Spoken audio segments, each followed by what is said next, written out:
تشاورہ میں تا اور الف نکالو، شاورہ مشورہ اسی سے بنا ہے۔ اللہ حاصل قیاس آپ زائد حروف استثناء میں سے نکال کے باقی حروف اصلی کو سامنے رکھیں گے تو آپ معنی کے بالکل قریب پہنچ جائیں گے جو اصل اس کا معنی بنتا ہے۔ اب ہم اگلے مرحلے کی طرف آتے ہیں کہ ہم اگر ان سے کوئی اور سیگا بنانا چاہیں تو اس کا کیا طریقہ ہے۔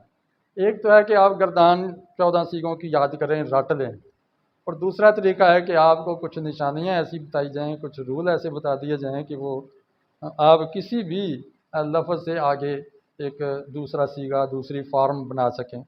تو اس کا میں بہت آسان طریقہ ایک بتاتا ہوں کہ جو ماضی ہوتا ہے، ماضی میں اگر آپ انذرا کے بعد پہلے سیگے کے بعد الف بڑھا دیں، انذرا ذرا لمبی بھی آواز ہوگی تو اس میں دو کا مفہوم آ جائے گا۔ انذرا ایک نے ڈرایا، خبردار کیا، اور انذرا دو نے خبردار کیا۔ یہ ماضی کے اندر ہم الف لگائیں گے، لیکن مضارع میں ہم الف بھی لگائیں گے اور نون بھی لگائیں گے، دو کا اضافہ کریں گے، الف اور نون کے نیچے زیر آنی چاہیے، تو یہ بن جائے گا ینذران۔